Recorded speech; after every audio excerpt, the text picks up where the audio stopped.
Muli, buksan niyo po ang inyong mga Biblia sa Psalm 19. Let us read beginning verse 7.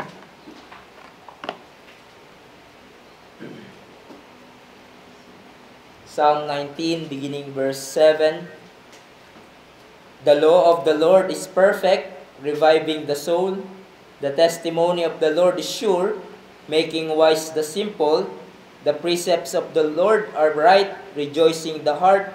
The commandment of the Lord is pure, enlightening the eyes. The fear of the Lord is clean, enduring forever. The rules of the Lord are true and righteous altogether. More to be desired are they than gold, even much fine gold, sweeter also than honey, and drippings of honeycomb. Moreover, by them is your servant warned. In keeping them there is great reward. Who can discern his errors? Declare me innocent from hidden faults. Keep back your servant also from presumptuous sins. Let them not have dominion over me. Then I shall be blameless and innocent of great transgression. Let the words of my mouth and the meditation of my heart be acceptable in your sight, O Lord, my rock and my Redeemer. Tayo po ay manalangin. Aming dakilang Diyos, muli kaming umaasa sa inyong pagkakaloob na kalakasan tulad ng ginawad mo sa amin kaninang umaga. Patuloy kami na hindi nagdidepende sa mga nakaraang biyaya, kundi sa present mercy, Lord, at patuloy naming hinahangad mula sa inyo. Present na biyaya at kalakasan ang hangad namin na patuloy mong igawad sa amin. Tulungan niyo po kami sa aming pakikinig ng iyong salita. And even, Lord, speak to the people.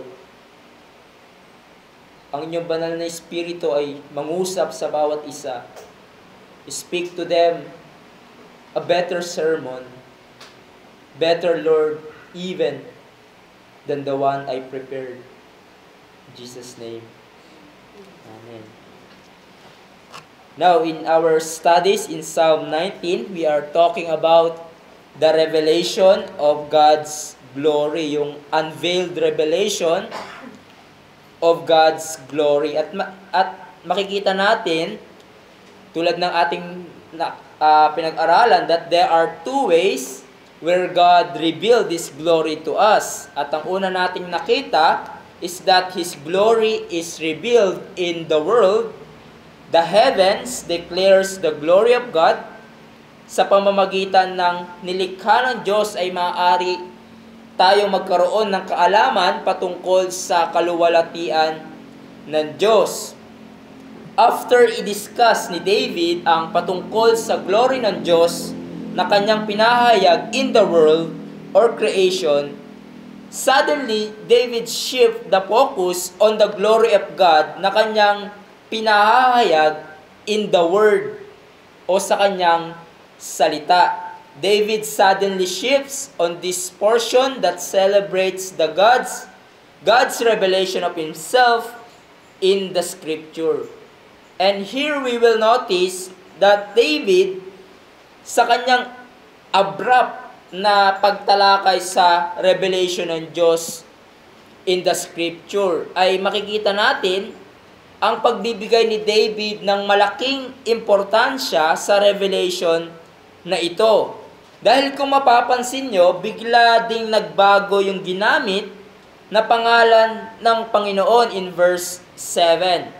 From general name of God in verse 1 to the covenant name of God o Yahweh. So kung gumagamit po kayo ng Tagalog or sa English, makikita nyo po dyan, naka-all caps yung salitang Lord or Panginoon ata sa Tagalog. And this is God's personal name that identifies God as a covenant-keeping God. And this signals to us na dahil ganun yung pagkagamit ni David, this signals to us that this revelation that David is about to tell is superior than the revelation in the heavens or creation. And David is showing to us the different aspect o paraan ng Diyos na hinahayag niya ang kanyang sarili. Kung mapapansin nyo, there are 6 terms here na binanggit ni David that describes the Word of God. And what are those? Una, the law of the Lord, the testimony of the Lord, the precepts of the Lord, the commandment of the Lord, the fear of the Lord, and the rules of the Lord. These are synonyms, no? Na tumutukoy sa salita ng Diyos. And there are 6 adjectives that describe the Word of God. Sinabi dyan, yung salita ng Diyos, perfect, sure, right, pure, clean, and true. And there are 6 statements of what this written word can do. Kaya other called this pattern sa Hebrew poem, yung synthetic na parallelism na tinatawag, kung saan yung second line or clause explains and expands the first statement. So yun yung makikita natin na yung parallel na tinatawag. And I take Psalm 19 and some teachers agreed na itong Psalm 19, 7 to 14 is the greatest explanation or statement about the sufficiency of the Word of God. At ang focus natin is, ngayong hapon, is what the Bible does. What does a special revelation or word revelation where God's glory is revealed can do sa ating buhay? Ano ang kayang gawin ng revelation na ito ng Diyos na hinayag niya sa kanyang salita na hindi kayang ibigay ng general or creation revelation? And so let us join the psalmist as he celebrates the glory of God revealed in the Word. Again, there are 3 headings I want us to consider. First, I want us to consider 3 things with regards to the glory of God revealed in His Word. First, the Word is perfect.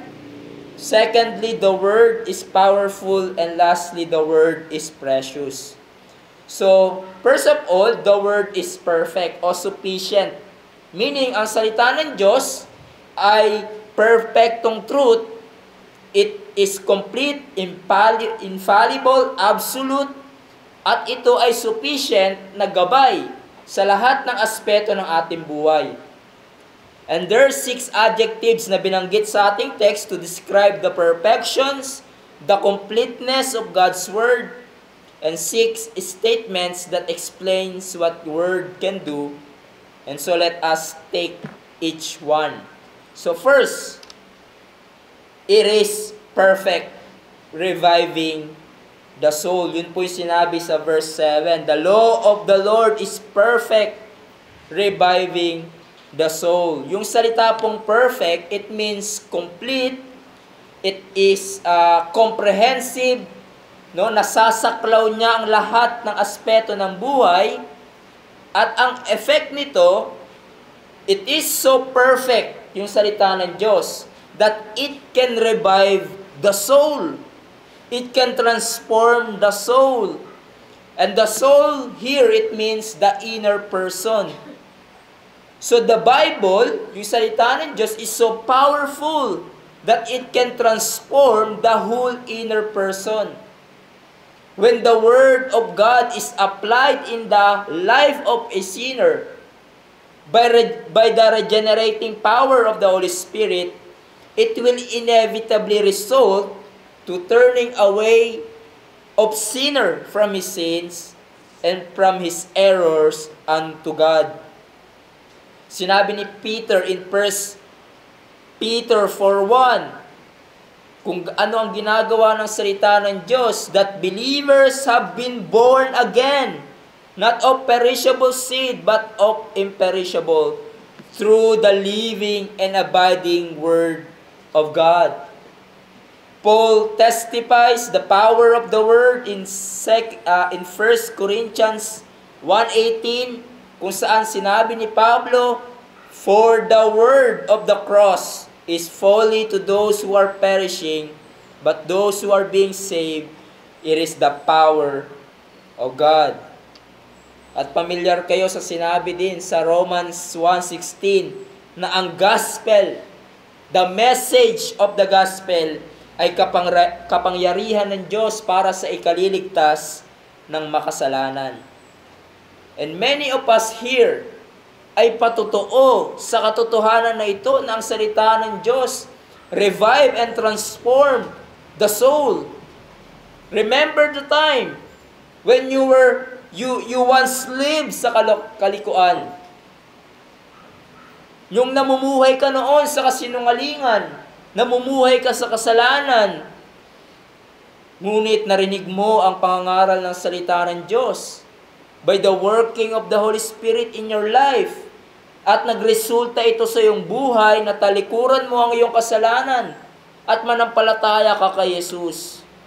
At hanggang sa ngayon, na ikaw na ay mananampalataya, patuloy kang nauhubog sa kabanalan sa pamamagitan ng pag-aaral mo at pakikinig mo ng salita ng Diyos. The Word of God, tulad ng sinabi sa Hebrews 4:12, it is living and active, sharper than any two-edged sword, piercing the inner man. It exposes your sin. It produces conviction of sin, as well as restoration. Kung tayo ay naliligaw ng landas sa ating Christian life, kung tayo ay nagbabackslide, ang salita ng Diyos ang nagtuturo sa atin kung papaano tayo makabalik sa landas ng nais ng Panginoon sa ating buhay.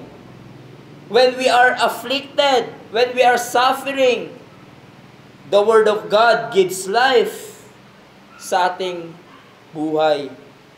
No secular ideologies, no philosophy, no human opinion can do that. Only the perfect Word of God can revive your soul. Tulad ng sinabi ni Spurgeon, the great means of the conversion of sinners is the Word of God. And the more closely we keep to it in our ministry, the more likely we are to be successful. Kaya nga dito sa ating church, sa ating pagsamba, lalo na, ay ang pangangaral at pakikinig ng salita ng Diyos ay binibigyan natin ng malaking importansya. Hindi ang paggawa ng skit sa worship, or drama sa worship, o sayawan sa worship, ang binibigyan natin ng mataas na importansya. Hindi ang strategies to attract people, but we elevate the Word of God because it is the great means upang ang mga tao ay talikuran nila ang kanilang kasalanan at magtiwala kay Jesus. At tayo na mga tupa ng Diyos na nakikinig ay nabubusog, napapalakas sa ating pananampalataya, nagko-convict sa ating kasalanan, at ito din ang nagre-restore sa ating buhay. So that's the first thing. Moreover, not only the Word of God is perfect, that it can restore the whole inner person, but also it is sure, making wise the simple. Yung salita pong sure or trustworthy, it means reliable. Mapagkakatiwalaan ang salita ng Diyos. The Word of God is not like a shifting sands na pabago-bago. Ito ay unwavering. Ito ay siguradong mapagkakatiwalaan. Sa matagal na panahon hanggang sa ating panahon, di ba? Sobrang daming libro ang naisusulat. Even Christian books. But many of them we cannot trust. Kung babasahin mo yung mga, di ba, yung mga theory ng mga unbelievers na scientists or psychiatrists about man, about God. Ang daming contradictions na kahit sila-sila ay iba-iba yung theory.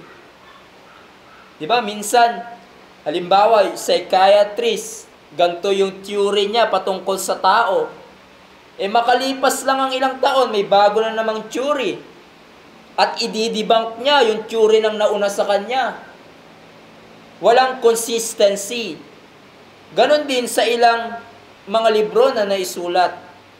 Ngunit ang salita ng Diyos, mula sa umpisa hanggang ngayon, very consistent. Kung ano ang sinabi ng Bible patungkol sa tao, kung ano sinabi ng Bible patungkol sa Diyos, consistent siya at talagang nakikita natin ito na totoo hanggang sa ating panahon. Kaya't ito ay lubos na mapagkakatiwalaan. Why? Dahil sinabi ng psalmist, yung Word of God, testimony siya of the Lord. Which means, it is God's self-disclosure of Himself. Isn't it amazing na ang Diyos, pinahayag niya ang kanyang sarili. Pinapahayag ng Diyos ang kanyang sarili in these 66 books of the Bible. 36 in the Old Testament, 27 in the New Testament. Pinahayag ng Diyos ang kanyang sarili. All these books are revealing truths about God. At hinayag niya ito sa atin upang meron tayong salita niya na mapagkakatiwalaan, na siguradong mapagkakatiwalaan natin. Isang pagpapala ito sa atin, mga kapatid. What a blessing we have. Na ang salita ng Diyos is sure. In this world full of uncertainties, we have something sure to rest upon. No other than the trustworthy Word of God. At ano ang effect ng sure Word of God? It says, making wise the simple. Yung Hebrew word ng salitang simple comes from the root meaning na ang ibig sabihin, open door. Parang yung naririnig natin sa mga tao ngayon, di ba? Open-minded kayo dapat sa lahat ng bagay. That's not actually a good term to describe a person. Be open-minded sa lahat ng bagay. Hinahayaan mo lang, lumabas-pasok sa iyong isip ang anumang bagay, anumang ideas without discerning it. The word simple here is describing someone na walang discernment. Therefore, one who is gullible to false teaching because he is failing to shut his mind to error. At ang ginagawa ng salita ng Diyos, di ba, sinabi diyan, making wise the simple. It teaches you discernment. It teaches you what you should keep in your mind and what you should not dwell upon. It makes wise the simple, meaning napupuno ka ng karunungan sa buhay. Nagiging matalino ka sa buhay, sa mga desisyon mo sa buhay. Yung salitang wise, it has nothing to do with intelligence, but wisdom. Yung salita ng Diyos grants you wisdom to be able to respond correctly, biblically, to life situations.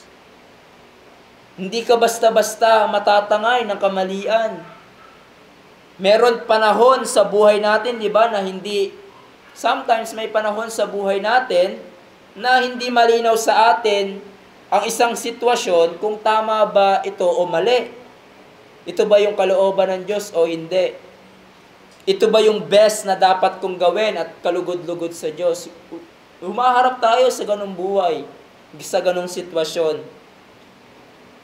Kung malagay tayo sa mga ganyang sitwasyon, what we need is wisdom. At saan tayo makakakuha ng karunungan? Walang iba kundi sa salita ng Diyos. Sa reliable Word of God. Nais mong maging matalino sa buhay, discerning and wise, be open enough to what God's instructions sa kanyang salita, and you will be wise. And you will be wise.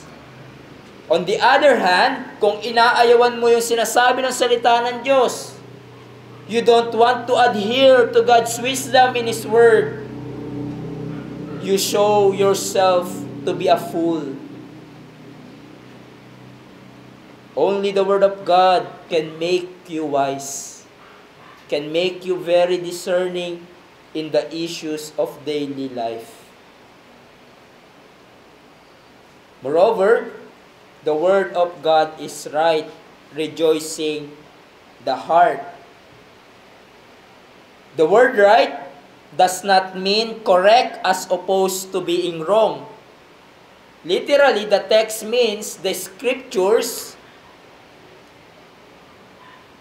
it puts you in a right direction, they send you in a right path. So, pag sinabi pong right, dito, it doesn't mean oppose sa being wrong, but it means, yung salita ng Diyos, dinadala ka niya sa tamang direksyon. Dinadala ka niya sa tamang path. That's what the Bible does sa ating buhay. Kung ito ay binubulay-bulay at sinusunod ang mga ito, dahil sa salita ng Diyos, makikita natin ang instruction for us given by the righteous God. Kaya't hindi tayo maliligaw kung magiging tapat ka lang sa sinasabi ng salita ng Diyos. In this world full of deceptions, di ba? Ang daming pinipresent sa atin ng sanlibutan ng mga kasinungalingan. We are bombarded by lies. In this world full of deceptions, we are to walk in the Word of God. And the Word of God will send us to the right path. May iwasan nating mahulog sa kamalian kung tatahakin natin kung ano ang sinasabi ng salita ng Diyos. Sinabi sa Psalm 119, diba? 119:105, Your word is a lamp unto my feet and a light to my path. Ang salita ng Diyos will guide us, direct us sa tama. And it will result to rejoicing of your heart. So this right path on the Word of God, it produces joy. Diba? It produces joy. Paanong ang salita ng Diyos nagbibigay ng kagalakan sa ating buhay? Dahil sa salita ng Diyos, ay matatagpuan natin ang mga pangako ng Diyos. Mga encouragement, mga pagtutuwid na siyang magbibigay kagalingan sa ating kaluluwa. Kung tayo ay nabibigatan sa buhay, di ba? Ang salita ng Diyos will remind us, God will never forsake His children, that He will be with them, and will provide the comfort and help they need. Kung ikaw ay nanlulupaypay dahil sa iyong paglilingkod sa Panginoon, the Word of God will show to you na ang ginagawa mo para sa Panginoon ay hindi walang kabuluhan. Kung ikaw ay naliligaw ng landas o naaakit sa temptasyon ng mundo, the Word of God will remind you that the true joy and lasting pleasure can only be found in Christ. In Jeremiah 15, kung saan when nobody listened to Jeremiah at tinapon siya sa bangin, nasa sitwasyon siya na mahirap, ano ang nagdulot kay Jeremiah ng kagalakan? Sinabi sa Jeremiah 15 verse 16, Your words were found, and I ate them, and your words became to me a joy and delight of my heart. Sa gitna ng kabigatan ni Jeremiah, saan siya nakakuha ng kagalakan? Sa salita ng Diyos. Because the Word of God, it can produce joy in your life sa anumang sitwasyon ng iyong buhay. Fourthly, the Word of God is pure, enlightens the eyes. The word pure, it means clear, and that's, I believe, the proper rendering, yung salitang clear. Because this word, it means transparent.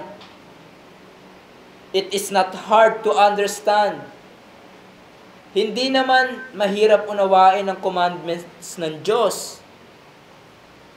It is just hard to swallow, sabi nga ng isang preacher. Sa mga taong nais ang sarili nilang kalooban ng masunod, imbis na ang salita ng Diyos, hindi mahirap unawain ang utos ng Diyos. Hindi mahirap unawain ang salita ng Diyos. Dahil kung mahirap unawain yung Bible, bakit tayo bibigyan ng utos ng Diyos na mahirap unawain, tapos i-hold niya tayong responsible to obey it? How can God hold us responsible to obey what we cannot understand? And so, sabi ng Panginoon, the Bible is clear. Lalo na sa mga importanteng bagay katulad ng papaano tayo maligtas, sino ang Diyos, sino ang daan sa kaligtasan. Kahit bata can understand the Bible. Kaya nga tinuturuan natin sila. And so the Bible is clear. Meron mangilan-ngilan na mahirap unawain, di ba? Sinabi ni Peter kay Paul, di ba? Some of his writings are hard to understand. Sinabi niya some, hindi all. Hindi mahirap unawain ang Bible. May mga mangilan-ngilan, yes. Pero anong ginawa ng Diyos?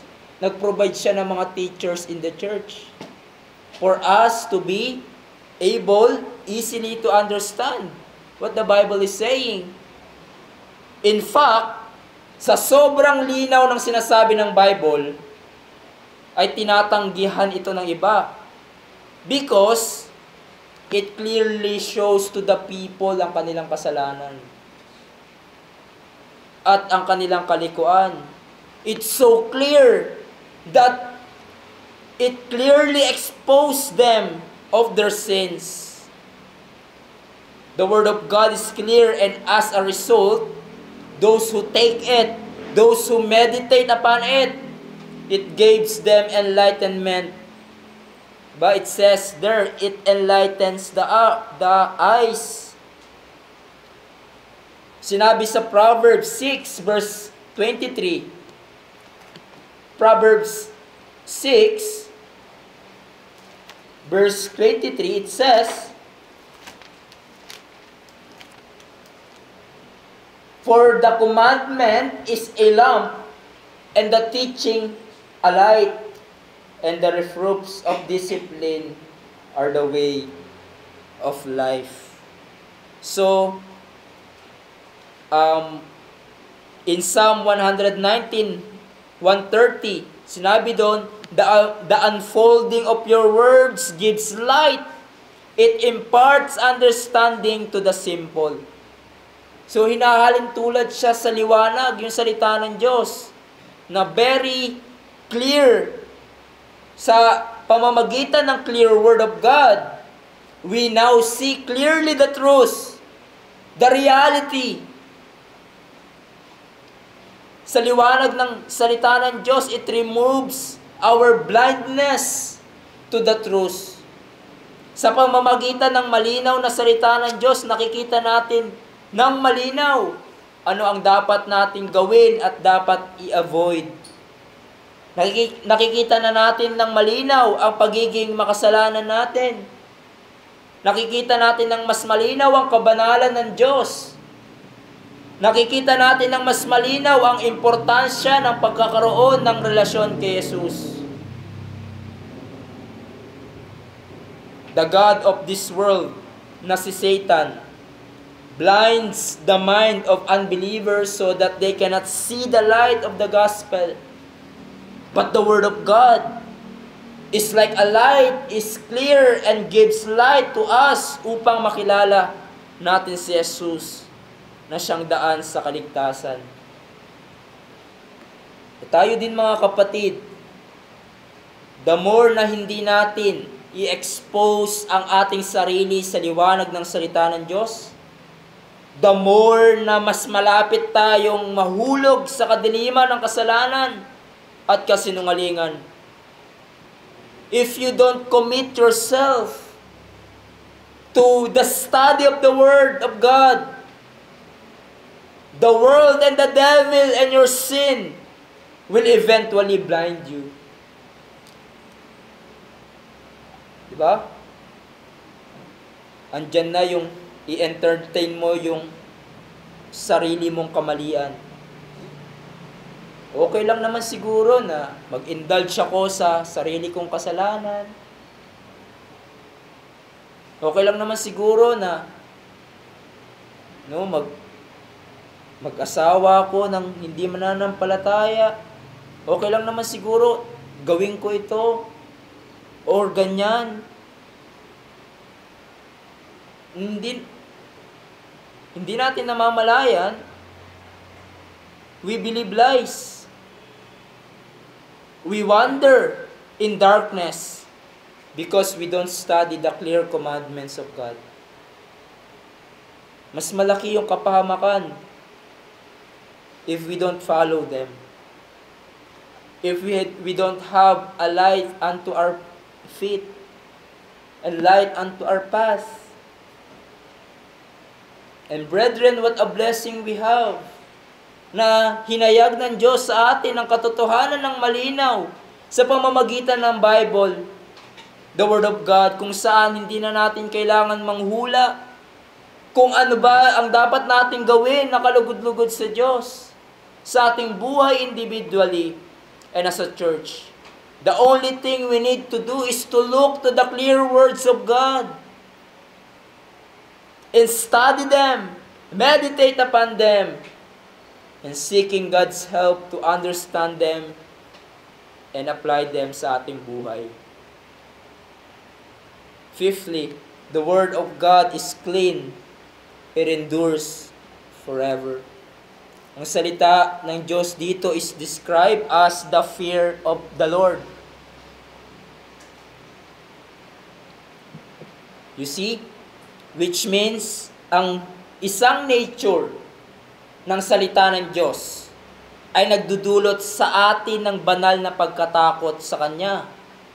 Nagdudulot ito sa atin ng mataas na paggalang sa Panginoon. Sabi ng isang komentary, the fear of the Lord refers to the revealed way in which God is to be feared. It promotes proper reverence for God, for His name, and worship. So, ang salita ng Diyos ay nagtuturo sa atin kung papaano natin dapat igalang ang Panginoon sa ating pagsamba, lalo na sa Kanya at paglilingkod sa Kanya. And it says na ang salita ng Diyos ay clean, which means walang impurities, walang kamalian. Yung salita ng Diyos. Walang imperfections. Ito ay infallible without any error. And the more we understand the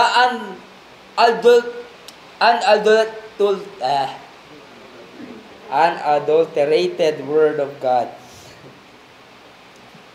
the more we understand the unadulterated Word of God, the deeper our understanding of the Word of God, it will produce high and reverential worship. It will produce more in our lives, a reverential trust to God and transcendent worship. If we really seeking God's Word. Maraming churches ngayon looking for other things para maging lively ang kanilang worship, para maging may buhay ang kanilang worship. They put their own paraphernalias in church worship na hindi guided ng salita ng Diyos, thinking that it will produce ng isang pagsambang katanggap-tanggap sa Diyos.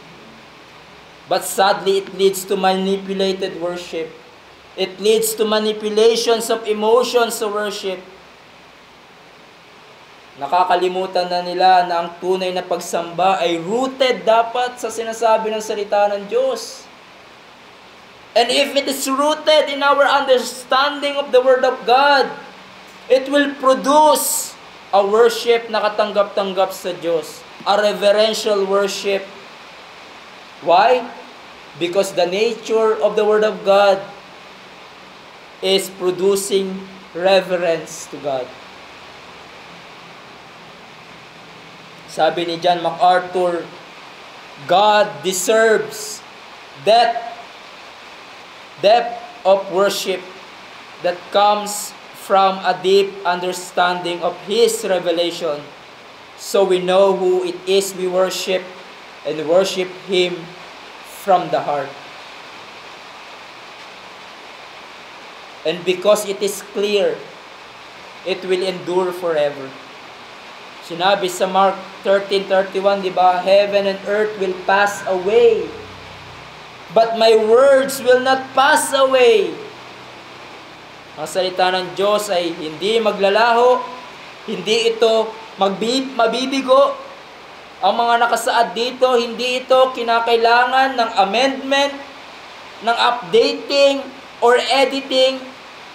Hindi ito malalaos. Instead, the Word of God will remain permanently relevant and eternally true. But lastly, the Word of God is true, righteous altogether. Yung salitang true, it speaks of stability. It is firm, it is certain. In other words, the picture is that of something that will stand the test of time. The Word of God will stand the test of time. Ang salita ng Diyos ay absolutely true. Ito ay totoo dahil ito ay salita ng Diyos. Sinabi sa John 17:17, sanctify them in the truth. Your word is truth. At dahil ito ay totoo, magdudulot siya ng comprehensive righteousness sa isang tao. Magdudulot siya ng matinong pamumuhay sa taong pinamumuhay ang salita ng Diyos. The Word of God sanctifies us, and it will cause us to live a godly life and a holy life. You see, brethren, perfect ang salita ng Diyos na tutulong sa iyo sa lahat ng aspeto ng iyong buhay bilang mananampalataya. Kaya marapat na bigyan mo ito ng malaking importansya sa iyong buhay. Pagbuhusan mo ng malaking panahon ang pagbabasa, pagbubulay-bulay ng salita ng Diyos. Huwag mong hayaan ang ibang bagay na magnakaw ng panahon mo upang hindi mo maranasan ang mayamang benepisyo ng salita ng Diyos sa iyong buhay. Sa ating panahon,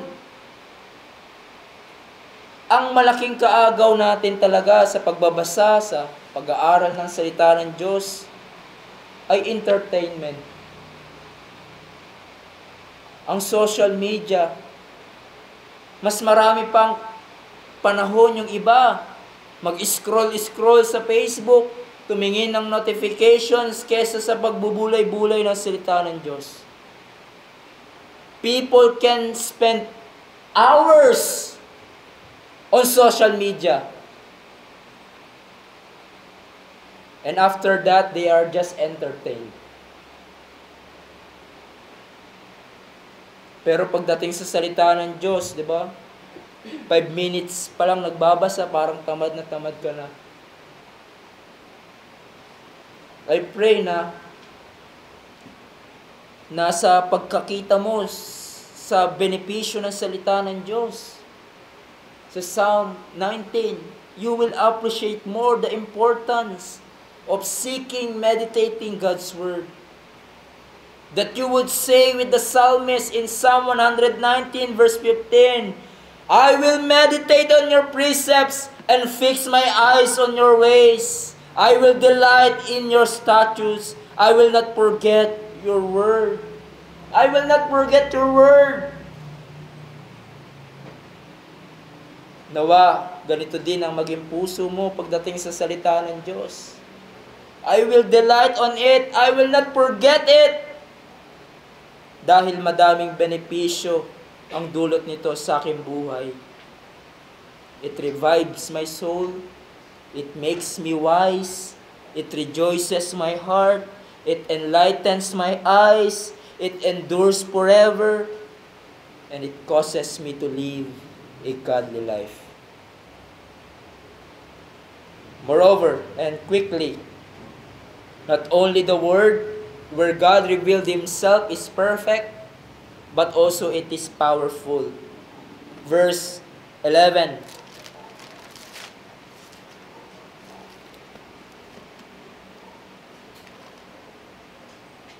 Sinabi doon, moreover, by them is your servant warned, in keeping them there is great reward. Who can discern his errors? Declare me innocent from hidden faults. Keep back your servant also from presumptuous sins. Let them not have dominion over me. Then I shall be blameless and innocent of great transgression. In other words, ang salita ng Diyos, una, it corrects us from sin sa ating buhay. It corrects us from our sin. Sa pamamagitan ng salita ng Diyos, ang kanyang lingkod ay nawawarningan against temptations, sins, errors, and falsehood. Sinabi nga sa 2 Timothy 3:16, di ba? All scripture is breathed out by God and profitable for teaching, for reproof, for correction, and training in righteousness. Ang salita ng Diyos is so powerful that it can correct us from our error, to help us to be on guard sa anumang spiritual threat sa ating spiritual life. But positively, sinabi ni David in verse 11b, in keeping them there is great reward. Our obedience to God's Word results in rich spiritual blessings. Our obedience to God's Word results in rich spiritual blessing. Tulad ng ating nakita, merong malaking benepisyo ang salita ng Diyos sa isang taong lumalakad at sumusunod dito. Secondly, it reveals to us our sins and our faults sa ating buhay na dapat natin ihingi ng kapatawaran sa Panginoon. Ang salita ng Diyos ay parang isang liwanag na nag-e-expose ng ating tinatagong kasalanan. It exposes our sins and convicts us of our sins. The Word of God is so powerful that it can reveal to us our hidden faults. Faults na dapat natin i-confess sa Panginoon. But lastly, it restrains us from sins. Yun yung sinabi sa ating text. It restrains His servant from sin. It is so powerful, the Word of God, that it can prevent you to indulge or participate in sin. Look at Psalm 119. 119. And I hope if you are gustong i-memorize na verse, I hope isama nyo itong 119, 9 to 11. Sinabi dun, di ba? How can a young man keep his way pure? By guarding it according to your word. With all my whole heart I seek you. Let me not wander from your commandments. In verse 11, I have stored up your word in my heart, that I may not sin against you. You see, ang salita ng Diyos is so powerful na kung ikukubli natin ito sa ating puso at isip, kung ito ay pagbubulayan natin araw at gabi, ay ilalayo tayo nito sa kasalanan, sa pagkahulog sa kasalanan. But lastly, di lamang ang salita ng Diyos where God revealed Himself is perfect, it is powerful, but also it is precious. It is priceless. Verse 10, more to be desired are they than gold, even much fine gold, sweeter also than honey and drippings of the honeycomb. It is more valuable than gold, than all the richness of this world. Masigit ang salita ng Diyos kesa to what the world has to offer. It is more precious than the best entertainment that the world has to offer. For it provides which that is truly life, and joy, and happiness, and gladness. Sinabi nga sa ating hymn, di ba? Thy word is like a garden, Lord, with flowers bright and fair, and everyone who seeks may pluck a lovely cluster there. The word is like a deep, deep mine, and jewels rich and rare are hidden in its mighty depths for every searcher there. Mga kapatid, ang salita ng Diyos, it is the greatest treasure we have.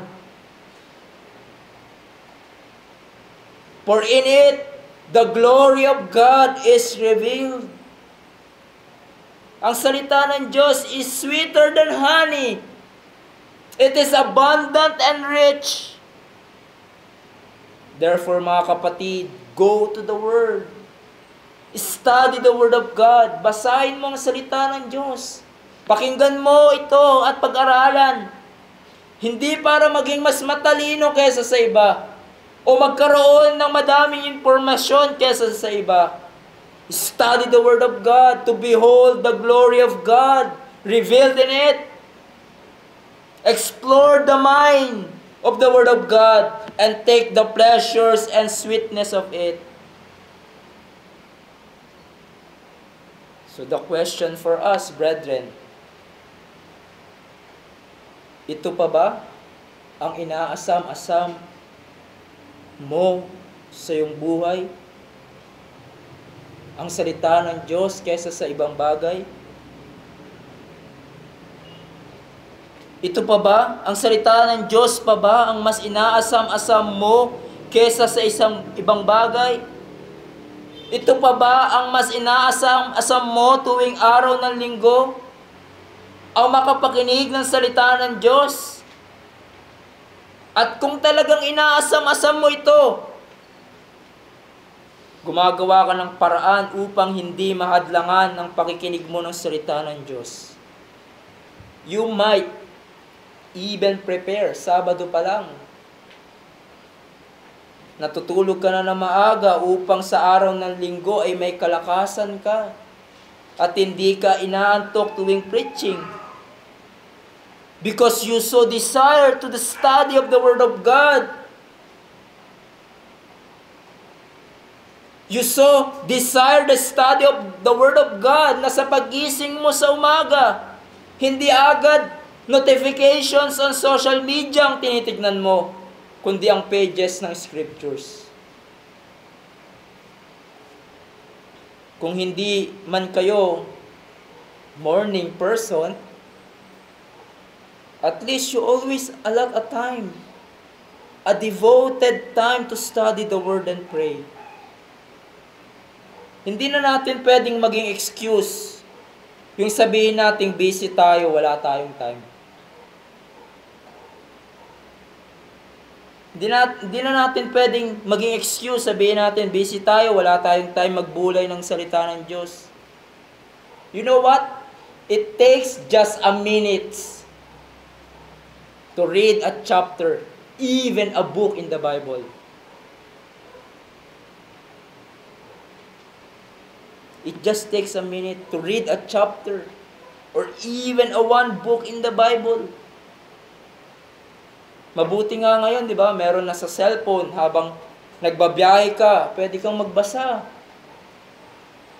Or kung ayaw mong magbasa sa screen, dahil nahihilo ka, madaming audible Bible.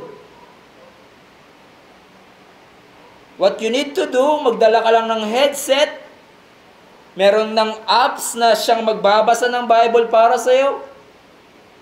Ang kailangan mo lang gawin, makinig mabuti. You see, there's walang excuse for saying that I cannot read my Bible in a day.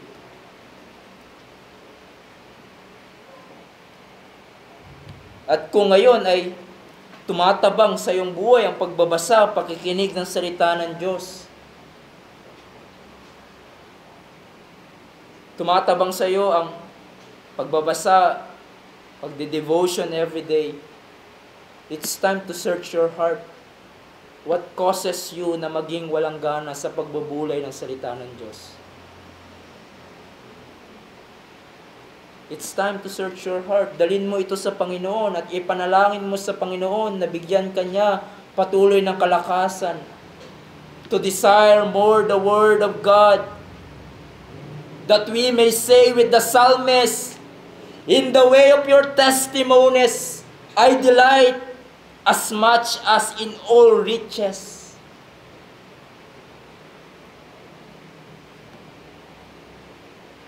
At sa ating mga kaibigan na narito, patuloy naming pinapangaral sa inyo ang magandang balita ni Kristo sa pulpit na ito.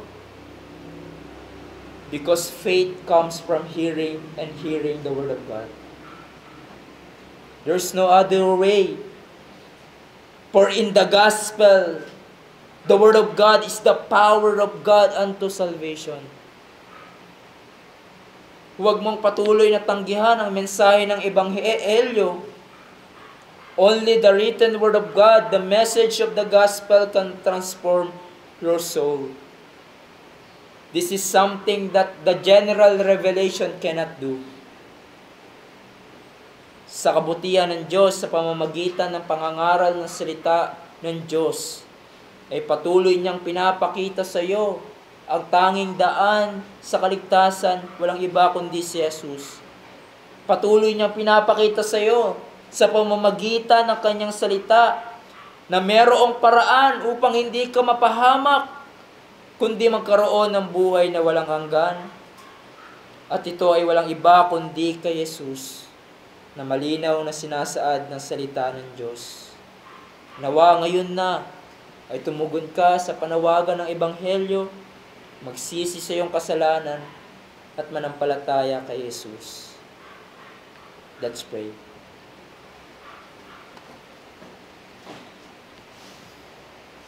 Aming Panginoong Diyos, thank you for reminding us the treasure we have in your word. The treasure, Lord, that this word cannot give, and yet available to us sa aming mga cellphone, sa aming mga Bible. Salamat, Panginoon, for the benefits that we can find and gain sa inyong mga salita. Tunay, Panginoon, ang sinabi ni David in Psalm 1, "Blessed is the man who delights in your word day and night. He is like a tree planted in the streams of river, always flourishing." Salamat, Panginoon, that we have a sure Word of God. At patuloy niyong pinapaalala sa amin ang importansya nito. Sana, Panginoon, ito ang patuloy na maging malakas sa aming buhay. That we give more time not to the trash of the world, but to the precious Word of God. Help us, Father, for we are prone to wander. Madali kaming matangay, Panginoon, ng katamaran.